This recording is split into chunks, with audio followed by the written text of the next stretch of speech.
여러분, 지금 서민 대출 진짜 대란이라고 해요. 아파트가 당첨이 돼서 중도금을 넣어야 되는데 중도금을 대출받을 곳이 없습니다. 그러면 어떻게 됩니까, 여러분? 그러면 말입니다. 중도금을 못 넣잖아요. 계약 해지가 될 수도 있어요. 이것만 있는 게 아닙니다. 이 지금까지 아파트를 가지고 대출을 받았던 사람들이 있잖아요. 여기에 대환 대출을 해야지 이 아파트를 그냥 내가 유지해 갈 수가 있거든요. 그런데 이 대환 대출도 잘 안 됩니다. 그러다 보니까 이 아파트에 돈을 빌려줬던 금융권은요 경매로 넘겨버리는 거예요. 뭐 이런 아주 웃지 못할 일이 지금 현장에서는 벌어지고 있습니다. 그러니까 이 집주인들이 말입니다. 이제 1금융권은 쳐다도 안 봅니다. 2금융권으로 아니면 심지어 3금융권으로 달려갑니다. 그런데도 말입니다. 여러분, 대출을 받기가 만만치가 않아요. 집이 있잖아요. 그죠? 대환대출을 받으려고 그러면 지금 집이 있다는 이야기잖아요. 그것도 강남에 말입니다. 게다가 아파트 중도금을 집어넣으려고 그러면 이게 집이 있는 거예요.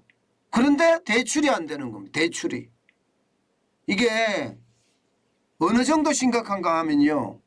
지금 대부업 관계자가 이야기하는 걸 들어보면 지금이 얼마나 서민들의 돈줄이 말랐는지 정확하게 알 수 있습니다. 지난주만 하더라도 연 9 내지 10% 금리로 대출을 받았는데 이번 주는 연 15%에서 17%로 올랐다. 이렇게 이야기합니다. 결국 말입니다. 이 대부업이면 제3금융이에요. 제3금융권에서도 대출을 받으려고 그러면 15 내지 17%를 줘야지 받을 수가 있고요. 더 심각한 것은 강남에 있는 아파트를 담보로 제공해야 됩니다. 그래도 받기가 만만치가 않다는 거예요. 왜 받기가 만만치가 않느냐? 지금 저축은행도 그렇고요. 대부업체도 그렇고요. 전부 다 주택담보대출 문을 닫아버렸어요. 대부업체 중에 러시앤캐시 아시죠? 러시앤캐시는 이미 신규 대출을 대폭 축소했습니다. 2위 업체가 리드코프입니다. 리드코프도 마찬가지로 신규 대출은 아예 잠가버렸어요. 남아있는 데가 지금 어딘가 하면 아주 중소형 대부업체 있잖아요. 그것도 규모가 한 100억 정도 내외의 규모. 여기만 지금 지금 영업 틈새 영업을 하고 있다고 이야기합니다. 그 정도로 지금 심각하다고 해요. 대출을 닫아버렸으니까. 여기뿐만 아닙니다. 저축은행도 마찬가지입니다. 저축은행도 1위 저축은행이 SBI 저축은행입니다. 여기도 신규 담보 주택담보대출 중단했습니다. OK저축은행도 있습니다. 이게 2위 은행입니다. 신규 주택담보대출 중단했습니다. 물론 저축은행들은 그렇게 이야기합니다. 완전 중단은 아니다. 모기지론 금리를 재조정하면서 한시적으로 중지한 거다. 이렇게 이야기하는데 이것은 말이고요. 정부가 대출해 주라 하고 지금 계속 이야기를 하니까 그에 대한 말이고요. 궁극적으로는 대출을 지금 안 해주고 있다는 이야기예요. 안 해주고 있다. 그러면 왜 안 해줄까? 왜 안 해줄까? 기본적으로는요. 부동산 하락기에는 대출해 줘봤자 지금 큰 덕을 보지 못한다는 겁니다.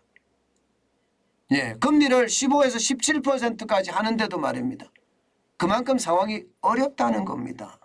대출해 줘봤자 그 상황을 극복하기가 진짜 만만치 않다는 이야기가 되는 거예요. 실제로 말입니다. 대부업계 관계자 이야기가 저축은행이나 대부업계 입장을 대변한다. 저는 이렇게 생각합니다. 부동산 하락기에 자칫 잘못하면 원금 회수도 쉽지 않다. 차라리 쉬는 게 남는 장사다. 이 말이 전체를 그냥 그대로 대변한다고 해도 과언이 아닐 겁니다. 사실 정부가 상황이 이러니까 뭐 어떻게든 대출을 좀 늘려보려고 LTV를 늘렸습니다. 제가 여러분들에게 15억 아파트도 이제 대출 받을 수 있겠다 이런 말씀을 드렸잖아요. 그것도 내년부터예요. 2달이 남았다고도 말씀을 드렸습니다. 그러면 지금부터 11월 12월에는 어떻게 되나요? 12월 12월에는 지금처럼 대부업체들이 저축은행 업체들이 안 해주면 받을 데가 없어요. 결국 어디로 가야 되나? 불법 사금융을 할 수밖에 없습니다. 지금 LTV 규제를 규제 지역 외에 50%로 정부가 풀었습니다. 그런데도 이게 쉽지가 않고요. 다주택자는 비규제 지역에서는 60%가 되지만 규제 지역에서는 0%인데 이것도 현행 유지하는데 이것도 풀어야 된다고 봅니다. 15억 초과 아파트에 대한 것도 그냥 무조건 다 풀어야 된다고 생각해요. 그렇지 않고 지금 서민 대출의 대란은 진짜 심각합니다. 어떤 분들은 그렇게 이야기해요. 아니 15억 이상 대출 15억 이상의 집에 대해서 대출을 해주는 거에 대해서 부자들에게 또 빚내서 집 사라 이야기한다 이렇게 이야기하는데 참 웃기는 이야기예요. 어쩌면 말입니다. 어쩌면 뭐든지 고리를 어떻게 거나하면요. 이게 부자와 가난한 사람 갈라치기로 무조건 걸어버려요. 15억 아파트 있다고 해서 여러분 이상 아파트 있다고 해서 부자 아니거든요. 서울에서 열심히 살면 15억 아파트는 마련할 수가 있습니다. 그런데 거기에서 대출이 안 나오니까 지금 미칠 지경이다 이렇게 이야기한 사람들이 진짜 많았거든요. 그게 현실이니까 말입니다. 그게 현실이니까. 최악이거든요. 최악. 그런데도 이게 대출을 받을 수 없다고 하니 앞으로 2달간 내년에 가면 뭐 대출이 나아질까 모르겠으나 이게 앞으로 2달간 얼마나 버텨낼까 이것도 진짜 어렵다고 이야기합니다. 그만큼 여러분 자금 시작이 경색이 됐어요. 사실 여러분 17%라는 금리는요. 거의 말입니다. 법정 최고금리에 가깝습니다. 법정 최고금리에. 보시다시피 2021년 7월에 법정 최고금리를 20%까지 낮췄잖아요. 문재인 정부 들어와서 지금 2번 낮췄습니다. 27.9%가 2018년 2월에 24%가 되더니 2021년 7월에 20%가 됐습니다. 그러니 20%가 되니까 대부업체 입장에서는요. 돈을 빌려와서 3% 4%를 빌려와서 이게 다시 대출을 해줘서 이게 20% 이내로 해줘서는 쉽게 말하면 수지타산이 안 맞아요. 그러니까 대출을 다 줄이고 게다가 부동산 하락기가 되니까 어떻게 된다고요? 이게 돈이 떼일 가능성이 있으니까 이게 나는 대출 안 하겠다 이렇게 나오는 겁니다. 그러니 서민 대출은 대란이 일어날 수밖에 없지요. 저는 이 충격이 말입니다. 앞으로도 한참 갈 것 같아요. 한참. 그래서 제가 지금 윤석열 정부의 경제팀은 어쩌면 말입니다. 현장을 잘 모른다 이렇게 생각이 들어요. 현장을 잘 모른다. 지난번 비상경제 민생회의에서도 말입니다. 비상경제 민생회의잖아요. 근데 비상경제를 다루었나요? 안 다루었거든요. 안 다루었어요. 제가 그 비상경제 민생회의를 80분 동안 생중계한 거 저는 잘했다고 말씀을 드렸습니다. 실제로 잘했습니다. 시도는 좋았어요. 그런데 핵심 주제가 빠졌다 이거죠. 핵심 주제가. 비상경제 민생회의인데 비상이 빠졌다는 거죠. 왜? 채권에 대한 이야기가 나왔어야 되는데 채권에 대한 이야기가 전혀 안 나왔거든요. 물론 채권에 대한 이야기를 하기가 굉장히 거북할 수도 있습니다. 왜냐하면 현장이 제대로 파악이 안 된 상태에서 거기서 논의를 한다는 건 어쩌면 굉장히 큰 위험일 수도 있어요. 그렇기 때문에 저는 안 했다고 보는데 그렇다고 하더라도요. 그렇다고 하더라도 이게 채권 시장에 패닉까지 불러왔는데 시장의 어떤 그런 모양새가 토론하는 그런 모양새가 보이지 않았다는 것은 비상을 비상으로 인식하지 못한다. 그렇게 생각을 합니다. 그래서 서민대출에 대한 대란도 저는 그 차원이라고 봐요. 현상을 제대로 파악하지 못하는 게 아직까지 제가 봐서는 지금 윤석열 정부의 경제팀이다. 그래서 대통령이 직접 나서라.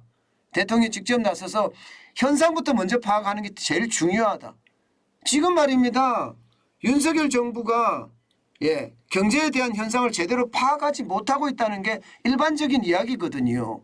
그러면 문재인 정부가 지금 지난 5년 동안 저질러 놨던 경제의 어떤 그 현상, 에지이제라고 합니다. 현상 분석에 대한 정확한 분석이 있어야지 그에 대한 대안이 제시가 되거든요. 이게 그 대안이 제대로 안 나온다는 것, 저는 그게 좀 무섭다 이런 생각을 합니다. 지금이라도 늦지 않았습니다. 시장에 대한 정확한 판단이 필요합니다. 그리고 대통령이 직접 위기에 대응하는 그런 자세가 더 중요하지 않을까. 저는 대통령은 이미 준비가 돼 있다고 생각을 합니다. 왜? 비상경제 민생회의를 생중계로 하자고 대통령이 제안을 했다고 하거든요. 이 말은 지금 대통령은 경제를 위기로 인식을 하고 있고요. 오히려 국민들이 위기로 인식 못하니까 그 위기를 어떻게 하든 위기로 바꾸고자 지금 했다 그런 생각이 들거든요. 그런 차원에서 본다면 위기의 사령탑은 이제는 대통령이 직접 진두지휘해가는 것, 그 어느 때보다 중요하다. 그래야지 우리 서민들의 대출도 말입니다. 좀 더 나아지지 않을까. 저는 그런 생각해 봅니다. 이거 이렇게 가다가는요. 진짜 건설회사 줄도산은 당연하고요. 이게 중소기업까지 줄도산 자칫 잘못하면요. 서민들이 줄파산할 수 있어요.